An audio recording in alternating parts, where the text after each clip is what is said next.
Welcome back to Monday Night Raw. A lot of things has changed, and as you see, LA Knight is not walking out as champion because a rematch clause was invoked on him by Seth Rollins. And I know he has to say something about it here tonight.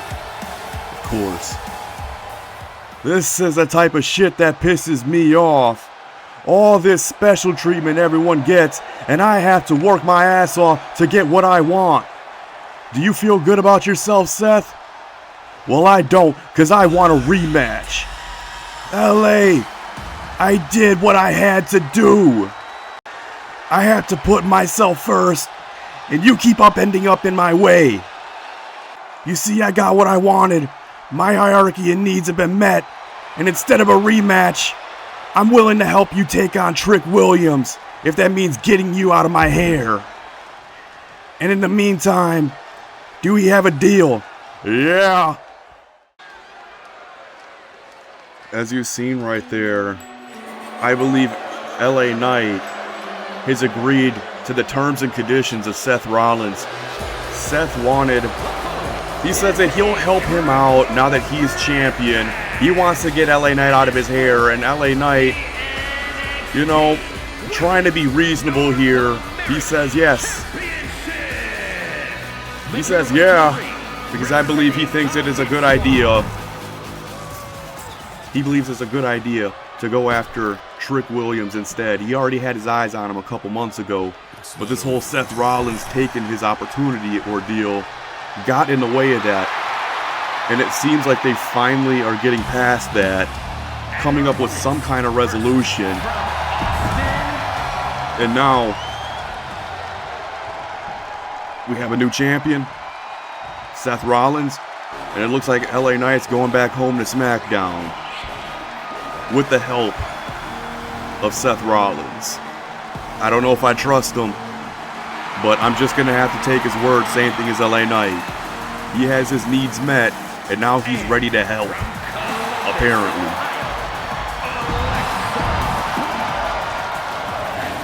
But what we have here is having our inaugural North American Championship match here on Raw. And that right there, we have our three first opponents. We have Liv Morgan, we have Jordynne Grace, the Juggernaut, and Alexa Bliss. All duking it out to see who becomes the first North American champion of Raw. And Liv Morgan starting off fast with that drop kick to Alexa Bliss. And now Alexa trying to do the same to Jordynne Grace. And now we have the battle of the two shorties, the two short blondes, and both of them continuing to reverse each other. And Jordynne Grace showing off her strength right away. She might be the same size as them height-wise, but oh my goodness, is she much, much bigger when it comes to muscle, to strength. Because she's definitely going to be able to outmuscle each of these women here. And Alexa Bliss going to the top rope for a splash. And Jordynne Grace couldn't get out the way, and another drop kick from Liv Morgan. Liv going for a suplex, looking to do 3 suplex that she got from Dominic Mysterio, who got that from Eddie Guerrero. And a weapon has been introduced. Jordynne Grace using a sledgehammer to great effect, but Liv Morgan has the foresight to dodge out of it. It all comes down to who wants it more, who wants to be North American champion more. And that's obviously Alexa Bliss, because she's going for that pin right away. But it was only a 1 count. Liv Morgan is spending a little too much time showboating and not enough time watching her back, because Alexa Bliss, she's on the attack. Same thing with Jordynne Grace. You know, they just don't learn. They want to showboat, and then they get showed up for it. And Jordynne Grace catching a couple of slap combos and a knee to the face, and she's rolling out the ring once again. And she's taking a beating here. And Liv Morgan with the enziguri to Alexa Bliss. I'm gonna keep on. I think I'm gonna mess up their names quite a few times because I mean they're so similar. Let's be honest here. Alexa Bliss is Liv Morgan before Liv Morgan. But Jordynne Grace, now that woman, she's a woman of her own. She's a woman of her own league. But she's having a tough time with the likes of these two in Alexa Bliss and Liv Morgan. And Liv, she has a kendo stick. Oh, and she nails Alexa Bliss with it. Going for the 3 suplexes again. She's not very original, I'll be honest here. She knows a couple of moves and she's going to spam them like crazy. And a drop kick to the chest. Jordynne Grace wanting to take advantage of Alexa Bliss being out of the ring. But Alexa recovers fast. And Jordynne Grace with a spine buster. But Liv Morgan looked like she was going for a chop block, but it didn't quite work out because the Juggernaut is going for a weapon. But Alexa Bliss making her drop it. And now they're locking up. No one is able to get an edge here because there's always just somebody waiting behind them to attack them as they're on the up, as they have the advantage. So no one has an advantage, just as I mentioned. Jordynne Grace coming out of absolutely nowhere to take out Alexa, and Alexa is dazed. A drop kick from Liv Morgan. Of course, she's going to go for the weapon. She's got to have some kind of advantage. And speaking of advantages, I'm surprised, maybe not, that Raquel, Sol Ruca, and Roxanne aren't out here to help her. But I mean, I guess Liv Morgan has been riding the coattails of Raquel, and Raquel doesn't owe her anything. And Liv Morgan looking to go for the cover. Jordynne Grace is down 2, and a kick out at 1. Jordynne Grace knocking down Liv. And Jordynne with 1 clothesline, 2 clotheslines, very ineffective clotheslines. They're not taking down Liv, at least not yet. And now she wants a bit of Alexa too.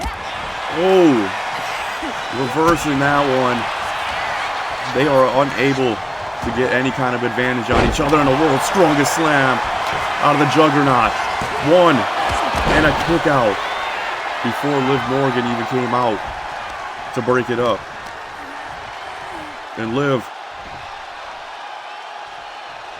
looking to go for the 3 suplexes, I'm assuming again, but Jordynne Grace gets out of it. And then gonna out-muscle everybody else. Alexa Bliss has no chance of out-muscling Jordynne Grace. And Jordynne's going to that middle rope. And a body splash to the ribs of the 100-pound woman, Alexa Bliss. And Liv Morgan is trying to steal the win off of that. Take all of the work that Alexa Bliss did and get a pin for it. Again, something I would absolutely assume a coattail rider would do. And Alexa Bliss, I think she might be setting up for a DDT.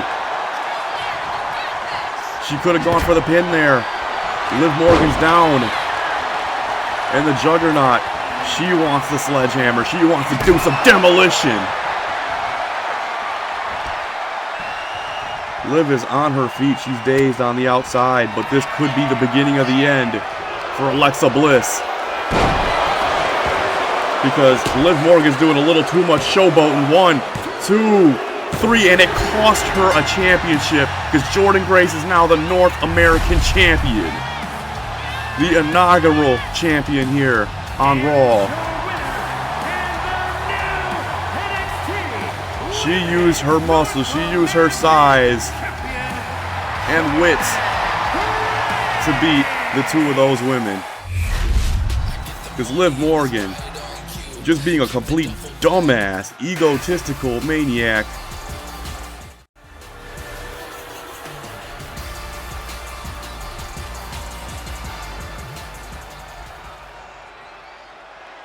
Can we all forget about that whole money in the bank thing? Yeah? Good. Okay. So, now that Asuka and Raquel are no longer in the picture, I think everyone should set their clocks to Tiffy time. Because Tiffy is one favor away from championship gold. I'm a daddy's girl. All I gotta do is ask Daddy. He'll handle the rest. Isn't that right, Daddy? Toodles!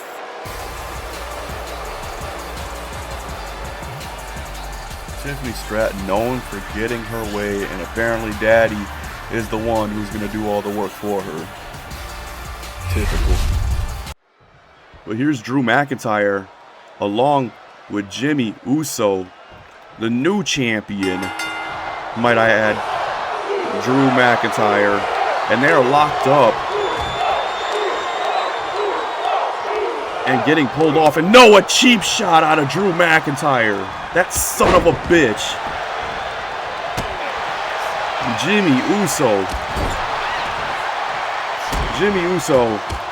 looking to defend his brother in arms, Solo Sikoa, and his real brother, his Uso, from losing his belt. He wants to get some payback for his brother and going after Drew McIntyre. Drew McIntyre, on the other hand, he's just too big. He's just too big for Jimmy Uso. He's too fast, too. And look at the muscles on this man. Just deadlifting a grown man into that power bomb. And he wants to meet Jimmy on the outside before he could get there. He doesn't want him escaping, but Jimmy trying to get some kind of advantage on Drew McIntyre. But Drew McIntyre, he doesn't want to play along with these revenge plots. He's on the inside. He was going to allow a count out if it were to happen, because he doesn't care how he wins the match. It doesn't matter, because Jimmy, he's nothing. He is nothing to Drew McIntyre. He doesn't hold gold. He doesn't hold any weight in this division. And as a champion, he might be, what's the word I'm thinking of, but he might be making a mistake here with Jimmy Uso. Because Jimmy, he's got fight in him that none of the other brothers have. He has a little bit more gravitas than the other brothers. And he's willing to do what the other brothers won't do. Seeing as how he's coming out here to get his revenge on Drew McIntyre for Solo. But he's kicking out at a 1 count. Drew McIntyre, being as disrespectful as he could possibly be, stomping on Jimmy, and he's going to that top rope for an elbow drop. Completely unnecessary to do so, but Jesus Christ, that is 280 pounds of muscles dropping on you from 6 feet. And if you know anything about terminal velocity, that's like 1,000 pounds worth of weight just crushing your ribs like that. I couldn't pull out the mathematical calculation, but it's legit. It's like thousands of pounds of force. And here comes a whisper in the wind and destroying his tailbone. Just not getting enough there. Getting enough distance, and Drew McIntyre picking his spots wonderfully. Hate to admit it. And he just dropped Jimmy with a Falcon Arrow. And I got a feel for Jimmy here. All he wants to do is do good for his family. And Drew McIntyre, that son of a bitch, wants to break this man apart. He's doing more than needs to be done to win this match. He could go ahead and hit that Claymore at any time and put Jimmy away, but instead, he wants to deal as much damage to really hurt Jimmy. And Jimmy's going for another whisper in the wind, but this time, Drew gets his knees up. And it's not looking good for Big Jim. We got a pin count here. A 1. Jimmy still fighting. Neither of the Entente or the family is out here to help either of them. This is just a one-on-one match and a spear coming out of nowhere. Jimmy going for the pin. 1, 2. And Drew McIntyre kicks out. He's back on his feet. What a machine this psychopath is. Jimmy getting dropped onto his head. And that fucking Drew McIntyre taunting him. And Jimmy somehow turning that one into a crossbody. This would give him the perfect time for some an Uso hip attack. But he's choking out Drew McIntyre. He's getting a little angry. He's getting a little evil on Drew. And he's going to that top rope. I think he might be going for an Uso splash. And Drew McIntyre taking all of it. This could be it. 1, 2. And a kick out from the champion. And he's rolling out of the way. The crowd, just listen to him. They are getting a show here tonight out of Big Jim and Drew.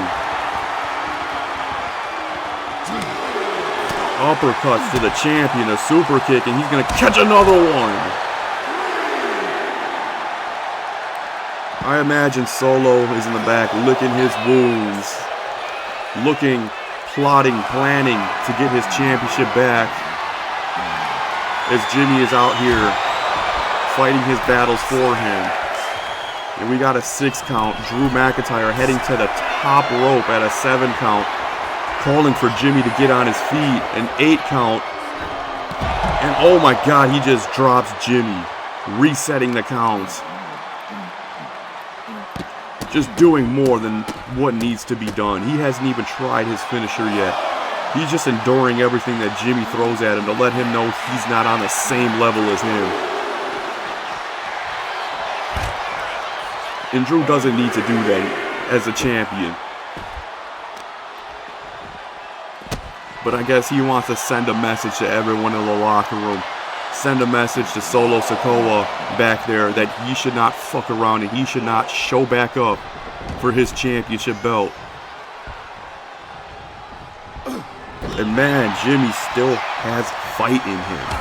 Trying everything he can to put Drew McIntyre down. He's tired, he's hurt. But he's looking to set up a super kick. Oh, dropping Drew McIntyre. 1, 2, 3, and I don't know how it's done, but Jimmy keeps on beating Drew McIntyre. Drew McIntyre not paying too much attention to Jay or to Jimmy, paying him no mind, and it really cost him his match. But seemingly he doesn't care because Randy, that slithering bastard, he's aiming his target on Drew McIntyre. And Drew has more eyes on him than he expected now because the RKO has his full attention. Here we go. Ilya Dragunov, the winner, I believe a week ago, of a triple threat match with El Hijo del Vikingo and Matt Cardona to find out who would be the #1 contender for this national championship belt. And Ilya Dragunov winning it in convincing fashion, pinning Vikingo. And now he sets his sight on Tama Tonga, the assassin. The Tsar versus the assassin for the national championship here on Monday Night Raw.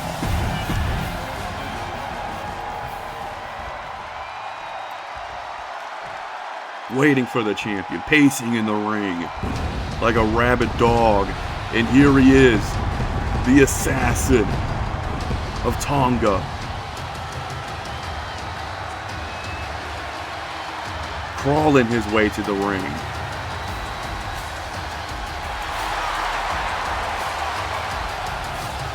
Absolutely unhinged. This is the man that beat Omos a couple of weeks ago to become the national champion. He did the impossible, taking down the Grim Reaper and pushing the Fist out of Raw once and for all, becoming the national champion, and now he has his first challenger or possible victim here. And let's find out what happens here tonight.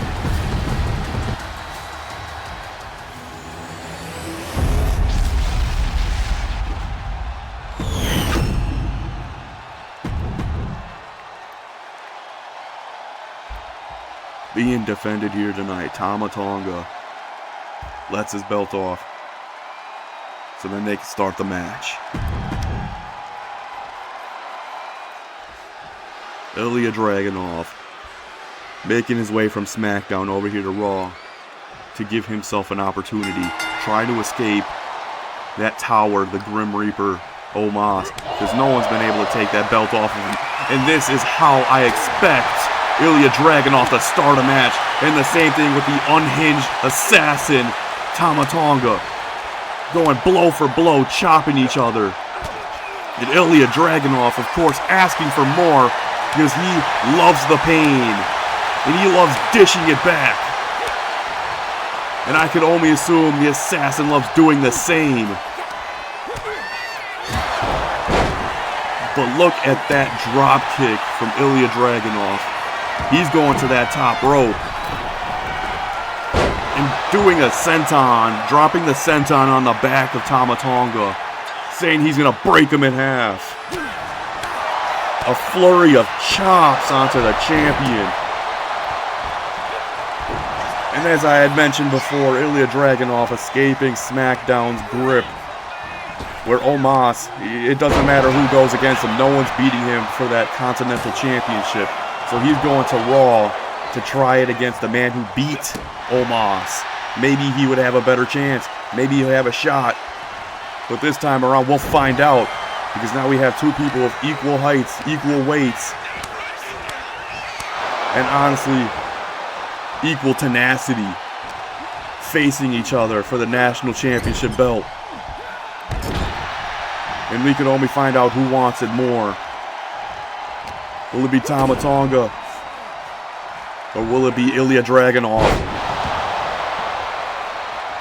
Because look at them firing on all cylinders. Tama Tonga. He has Ilya on the ropes. Legit on the ropes. In this match. I don't think Ilya Dragunov expected this out of this match. But Tama Tonga's not one to fuck with. And, you know, you could intuit that anyways from the fact that he was able to beat Omos alone. Taking his head off. And again, Ilya Dragunov saying he's going to break Tama. He can break him all he wants. But if they both get counted out, there goes your shot at a championship belt. Because we're at a 5 count and Ilya needs to break the counts. He's in the ring. The count is at 7. And he's waiting for the champion to recover and come to the ring. Because it is a 9 count incoming. 8. And Tama breaks it. But catches a clothesline. And wait a minute. What is going on? Jacob Fatu. Is there something I'm not being told here? Jacob Fatu coming out and distracting Ilya Dragunov, giving Tama Tonga a chance for a roll-up pin and a kick out. That could have done it. And there it goes, chopping off the head of the Tsar. 1, 2, 3. And it looks like Tama Tonga has help. He actually has help.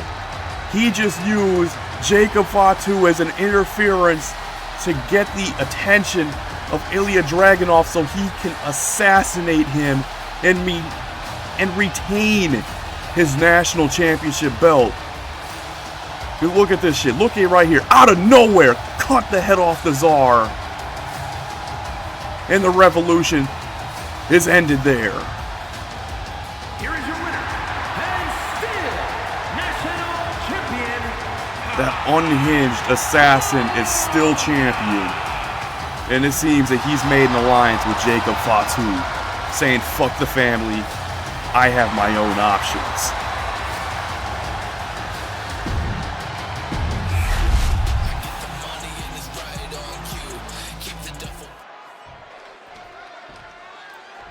Here we go.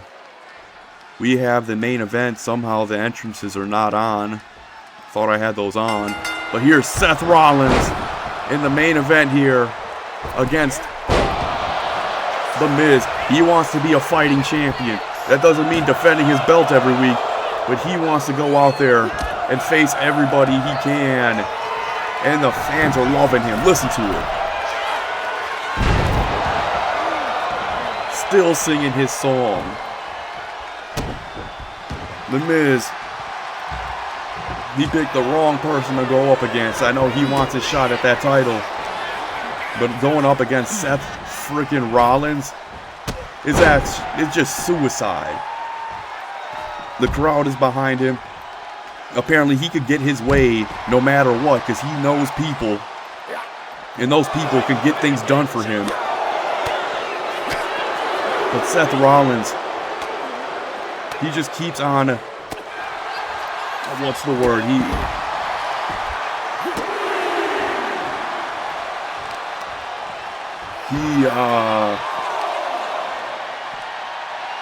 He keeps on justifying his actions. That's the word I'm looking for. He justifies his actions every single time he does something bad to just say he's doing things for himself.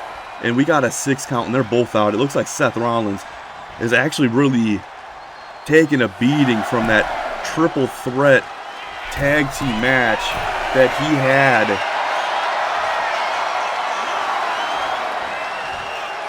And he's jumping to the outside, stopping the count as it almost got to a 10. That triple threat tag team match must have taken a lot out of him. And getting that belt off of the tired LA Knight. Yeah, he just justifies all his actions to say whatever needs to be done needs to be done. If it is for the better of Raw and better of him. But the fans are still behind him no matter what. And it's not hard to see why. Because Seth Rollins is just so magnetic. You may not like the fact that he won it off of LA Knight. You might not like the sneaky tactics that he used, using the rematch clause and modifying it to where he could use it at any point. But he did become champion once again. And that's what he wanted. That's what he got. And if the fans want a champion that's a fighting champion, Seth Rollins is the man. And Seth freaking Rollins looking like he's going to go for a buckle bomb here. Oh my God, the impact to The Miz. And this could be it. This could be it for The Miz with a stomp onto the head, and he's done for. Are you fucking kidding me?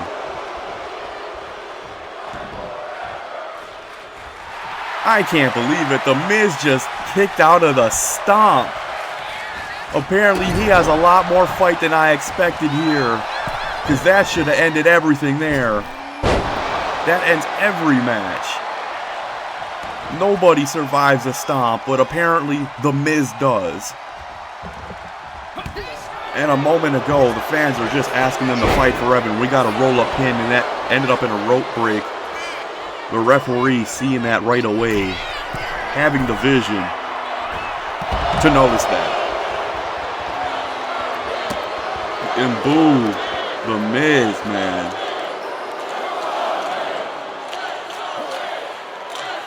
And if my memory serves me right, him and Ethan Page, the egotistical ones,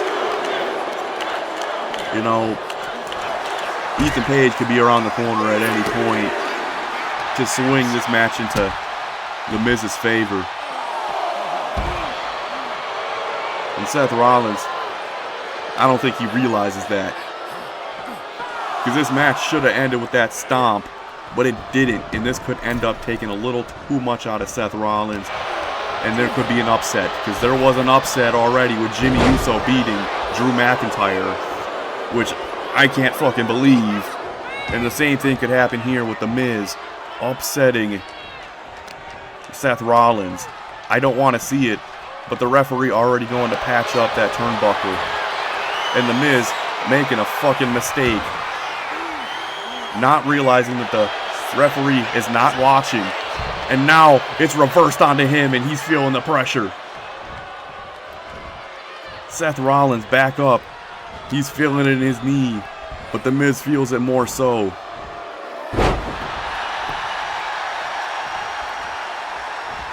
And The Miz actually giving Seth Rollins some competition here. The Miz carrying the champion across the ring and hitting the finisher. Usually that's the finisher. And this too. Usually this ends matches, and I hope this isn't the case. Apparently those two moves are absolutely prolific. And The Miz just pulled off 2 of them in a row on Seth Rollins. And now he has Seth Rollins tied up upside down. And he's going to stomp him and choke him out with his boot. Ooh, this son of a bitch. This egotistical maniac, The Miz, going to the top rope. Oh, and Seth Rollins could not escape it. He had a heat-seeking missile pinpointed on Seth Rollins' forehead. Changing direction in midair and taking out Seth. And this match spills out to the outside once again. Seth Rollins looking to do another pedigree on the outside. And he's down again on the outside. A count of 3. And the referee is counting faster. Seth Rollins is up. Is he really going to do his finishing move on the outside?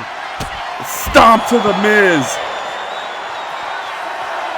We got a 7 count. And the fans are asking for one more stomp. All he has to do is put Miz in the pin and call this a night. And The Miz kicks out again. I can't believe my fucking eyes right now. But The Miz kicked out of 2 stomps. And here comes a pedigree. Seth Rollins. This might actually do it. Something has to give. Because The Miz, he seems to have to be unfucking beatable. But he is beating the champion. Holds his belt high in an instant classic of a match. And wait a second.